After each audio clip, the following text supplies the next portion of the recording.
अस्सलाम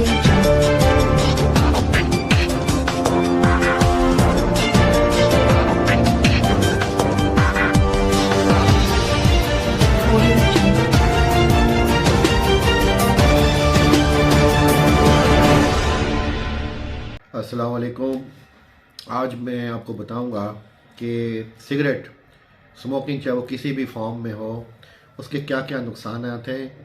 डायरेक्ट नुकसान है कुछ तो जो वो सिगरेट खुद करती है, बीमारियां और पेचीदगियां, और कुछ है जो पहले से मौजूद डिजीज़ को, बीमारियों को और अलामात को बढ़ा देती है, और एक बीमारी चल रही है उसको तेज़ करके जल्दी जो है ना एंड स्टेज तक ले जाती है स्मोकिंग।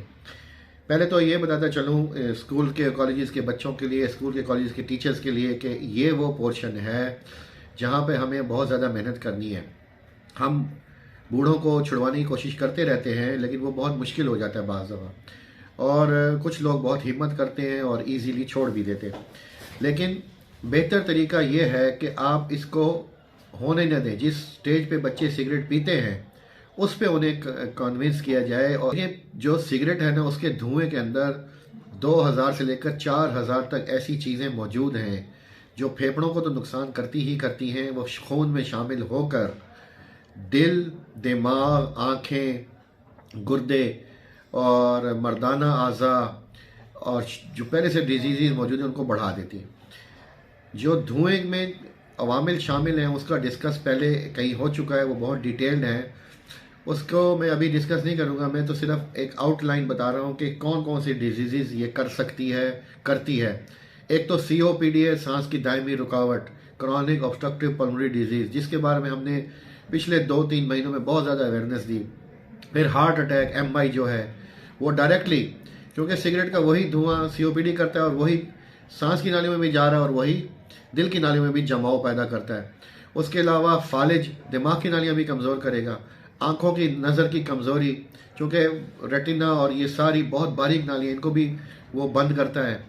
उसके अलावा गुर्दों की नालियाँ और गुर्दों का फेल हो जाना, ये क्रॉनिक रीनल फेलियर, उसको भी बढ़ा भी सकता है और पैदा भी कर सकता है। और कुछ डिजीज़ हैं। अच्छा, और उसके अलावा जो डायरेक्ट पैदा करता है उसमें जो मेन चीज़ है वो ये कि गले से लेकर फेफड़े, ब्रेस्ट और मसाने तक का कैंसर। आप हैरान होंगे कि मसाने का क्या ताल्लुक स्मोकिंग से। ब्लड के ज़रिए वो कार्सिनोजन, वो मवाद जाता है जो कैंसर पैदा करता है। और उसके अलावा स्किन के ट्यूमर्स और उंगलियों के ट्यूमर्स और मुंह का कैंसर, ये बहुत कॉमन है। अच्छा, अब आ जाते हैं उस तरफ, वो बीमारियों की तरफ जिनको सिगरेट खुद तो पैदा नहीं करती लेकिन उन्हें पहले से मौजूद बीमारियों को बढ़ा बहुत ज़्यादा देती है, जैसा कि शुगर, ब्लड प्रेशर। तो खैर सॉरी, मैं भूल गया था, पहले वो डायरेक्ट पैदा करती है ब्लड प्रेशर को। ब्लड प्रेशर तो डायरेक्ट जो है ना बढ़ाती है। और अगर पहले से मरीज किसी वजह से ब्लड प्रेशर का शिकार था और उसने सिगरेट शुरू की तो उसको मज़ीद बढ़ा देगी, उसको मज़ीद ख़राब करेगी डिजीज़ को। उसके अलावा TB, जो फेफड़ों में रुकावट होगी तो जो माइक्रोबैक्टीरियम TB जाता आता रहता है फेफड़ों में, वो वहाँ स्टे करेगा और डिजीज़ काज करेगा। उसके अलावा दमा, डायरेक्ट दमा तो पैदा नहीं करती लेकिन दमे से एक बड़ी बीमारी पैदा करती है, इसको COPD कहते हैं। लेकिन दमे में अगर पहले से दमे का मरीज़ और सिगरेट पी ले तो वो डबल इफ़ेक्ट हो जाता है और फिर वो दमा और COPD मिक्स हो जाता है। और उस दमे को भी, अगर COPD और दमा मिक्स ना भी हो तो दमे के मौजूद असरात को और दमे की अलामतों को 100 गुना बढ़ा देती है। हर तरह की स्मोकिंग इसमें शामिल है।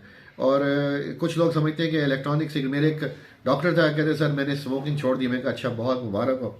वो कहने लगा लेकिन सर मैं इलेक्ट्रॉनिक सिगरेट पीता हूँ। तो मैंने कहा वो तो उससे भी ज़्यादा ख़तरनाक है और पैसिव स्मोकिंग के लिए और ज़्यादा ख़तरनाक। आप देखोगा हुक्का, शीशा, इनका बहुत ज़्यादा धुआं होता है और जो दूसरे लोग हैं पैसिव स्मोकिंग, उसको बहुत ज़्यादा इफेक्ट करता है। तो ये सारी चीज़ें, एक वेलो एक आई है जो चिंगम चबाते रहते हैं आप, चिंगम की तरह की एक पाउच होता है निकोटीन, वो भी डेंजरस है। हुक्का, शीशा, और फिर ये वो गेटवे है जिसकी वजह से बच्चे नशे की तरफ चले जाते हैं, आइस नशा, और ये सारा सब चीज़ों का गेटवे ये सिगार, सिगरेट्स इक्वली डेंजरस है। तो इनसे अवॉइड करना है और स्कूल लेवल पे इन चीज़ों को रोकना है। हमने स्मोकिंग को रोक दें, और अगर पहले से स्मोकर हैं तो आप हिम्मत करें, बड़ा इजीली इससे छुटकारा हासिल किया जा सकता है। और जो छोड़ना चाहें वो रब्ता करें। स्क्रीन के ऊपर नंबर भी आ जाएगा।